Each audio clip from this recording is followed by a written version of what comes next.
The kid's got bundles of speed, good agility. I think it's the perfect opportunity to give him a taste of it and see what he can do. Should the Tigers go with an experienced or inexperienced best 23 when we take on whoever we play in the practice game before the AAMI Community Series game? So, for clarity, we're obviously playing Melbourne in Ballarat for the official sanctioned pre-season game, but we will be playing one prior to that. I believe it's going to be against Essendon, if the Essendon club tweet is anything to believe, that we're trying to tee up a game with them. So that one's unofficial and more of a match simulation. They do some different scenarios and things like that, like we did against West Coast last year.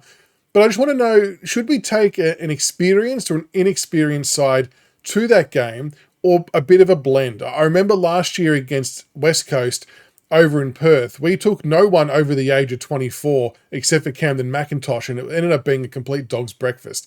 I don't think we're in a position to do exactly that again this year. I do think we need to build momentum and build on our pre-season and try and hit the ground running as best we can. But I also acknowledge, and I'm not against, we don't have to play our best 23. We don't have to play all the older guys. We can leave them off to one side and sort of save them for the bigger and better stuff. But we do need a blend of experience as well. So let's bring up the team selector. I'm going to have a crack at picking my best 23 to take on, let's say it's Essendon in our unofficial scratch match. See if you agree, see what other names you might throw out there. But we'll jump across now to the selector. All right, now before we get stuck into it, make sure you hit the like and subscribe button. We're heading towards 4,500 subscribers. It's been a mountain of... Nope. Here we are at the team selection room. Before we get stuck into it, make sure you hit the like and subscribe button for more Richmond content. It means the world to me. It's been a super year so far. We're trying to head towards 5,000 subs, hopefully by round one, and we appreciate all the love and support that you all give. But here's the team selector. So let's try and pick a team that would be suitable to take on the Bombers, if that's who the team's going to be, in the unofficial pre-season game. So keeping in mind, I think we're going to leave some of the older guys at home. So even if we start at the ruck, for example, we're not going to take Toby Nankervis, I wouldn't have thought, to the unofficial practice match. I would go with Samson Ryan as your number one ruck. It's a practice game. There's nothing to lose. See how he's progressing and see if there's something there to work with. By the same contrast, I'd also put Hayes Brown on the bench and play him too. I think getting some exposure for Hayes Brown is going to be really important this year. He's obviously very, very late to the game compared to other ruckmen. Showed some really good signs in 2025 in the VFL. Probably would have played AFL, in my opinion, in the latter part of the year had he not hurt himself. And I think this would be a good chance to see him against some better opposition than what's at VFL level, hopefully, against the Bombers. So I would definitely play both Samson Ryan and Hayes Brown. Both can also go forward too if needed. Speaking of the forwards, wouldn't be playing Tom Lynch. Not a hope in hell that he's going to play in that practice game you would have thought against the Bombers. But I do think that they're based on that. Maybe we do give someone like McKelty Lafau the number one forward spot. And just, we know he's done it before, but he could be someone that comes in because he will be someone that is fighting for a spot.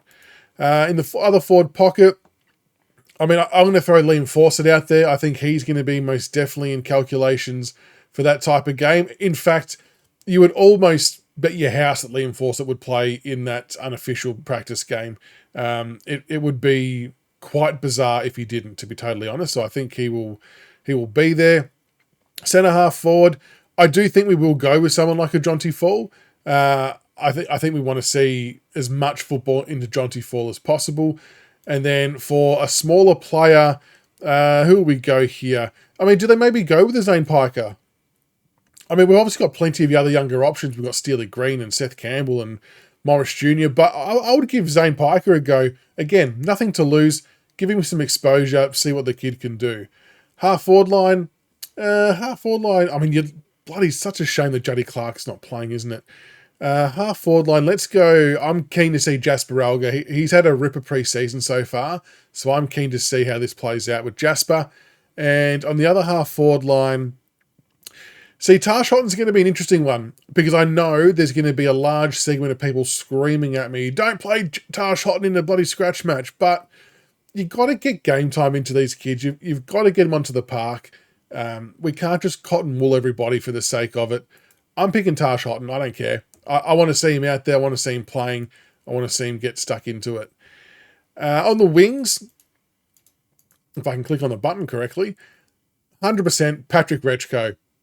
I think he'll play there round one. I want to see him there in as many games as possible. And I think if our vision is for him to play in that spot round one, I think we need to see him playing that role for as many actual games or as close to actual games as possible, just so he gets used to his teammates, the game style, etc. So I think he would be an absolute shoo-in for one of those wing spots. The other wing spots, I mean, Hugo Ralsmith feels the obvious one. Let me have a look through the list. Who else could we go? In fact, you know what?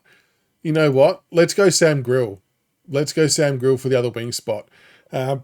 We know what Hugo can offer. Hugo could obviously jump on a bench. And the thing is, I know with this team sheet here that we've only got 5 interchange spots, but in reality, for those scratch matches, it's more like 8, 10, 12 plus. So there's definitely scope to fit all of these guys in.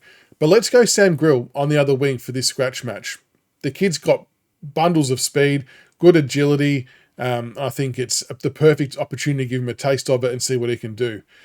In the centre, this is where we can get a little bit creative. Again, I know people will be screaming at me to not have this person play because of what happened last year. We cannot get hung up on shit that happened last year.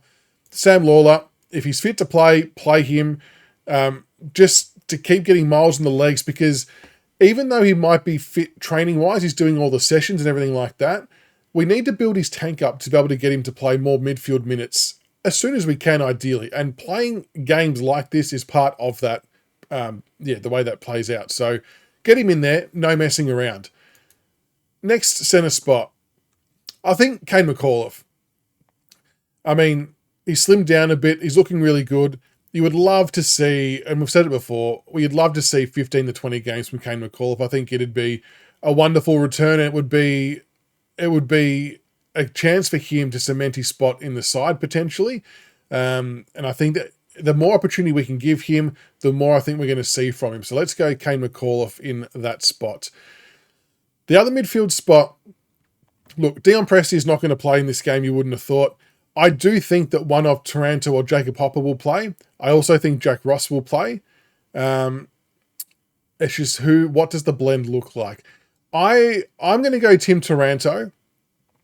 Again, I think when you're playing these types of games, it's one thing to just go all kids, but I think you need to try and find some experience in some parts of the ground. And I say that and laugh at the same time because I've just gone a whole raft of inexperience, maybe besides McKelty, who even then is arguably still inexperienced. But I think we need to go, a Tim Taranto in there to provide a bit of leadership. Potentially, he could even be captain for this game if you need captains. But you would definitely become a bit more flexible with your rotation. So, for example, if you had Taranto in there, you would obviously have someone like Morris Jr. going through there. Another spot for the bench, you would have Jack Ross going through there. I mean, you could even have Jack Ross in there instead of McAuliffe, either. But you would, you're getting some more experience sort of coming in and out of the midfield. So you still have, a bit more bigger bodies around them. Half back line. I mean, look, there's an argument you could put Sam Grill on the half back line instead and put someone else in the wing. Definitely something that could happen, open for interpretation for sure. I'd still like to see Sam Banks there, to be honest. I think just the continuity and keep him doing what he's been doing would be a good thing to see. On the other half back line, I don't know. Who do you go?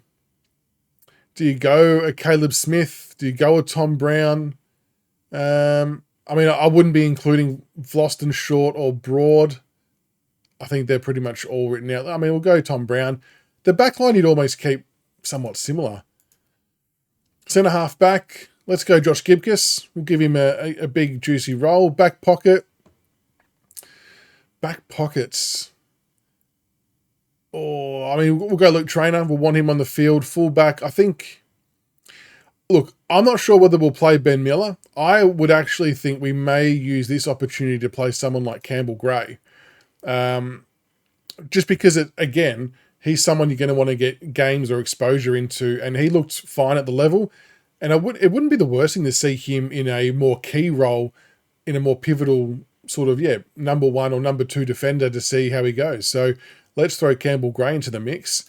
And other back pocket, who else could you go here?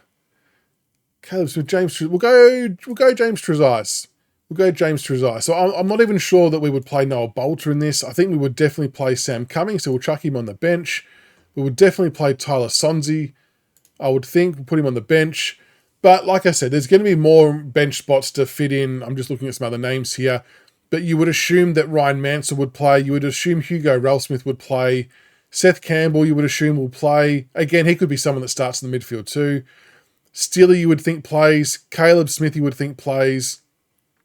And that's probably about it. I know I've probably put 3/4 of the team in there, but I think that's the purpose of those practice games, though. You just throw magnets around it, and I know I've probably gone, and I have gone with a really young side after saying maybe don't go with a really young side, but they're also getting into that bracket where they are sort of experienced, and even if you put this side out, it's still a lot more experienced than what we did against West Coast last year, so it still should be able to handle things a bit better than what happened last year, if that makes sense. So I don't feel as uncomfortable with this as what I would have if they were all first-year players. And like I said, you still got some guys coming off the bench and the extended bench that would help balance that out with experience. So let me know what you think, though. Is there anyone else that you would put in there that maybe I've missed? Position-wise, would you mix things up? Who would you want to see in the midfield? All that kind of stuff. I think that type of game is one to be creative with. And I do think that it's a really good thing that we're playing what we think is Essendon and then most definitely Melbourne, because they should be two teams that are somewhat near us on the ladder. They may not like that, but they're probably going to be in that bottom part of the ladder. Not as low as us necessarily, but it'd be good to see how we measure up against them in these types of environments to see where we're at, what we need to work on, and where we need to get to. So let me know what you think in the comments below. Keen to hear all of your ideas. And bring on the bloody preseason games already. We've still got Christmas first, my God, but I'm sure we can revisit this in a few weeks or a month's time and see what the team looks like then. But let us know what your team is. And until the next one, go Tigers.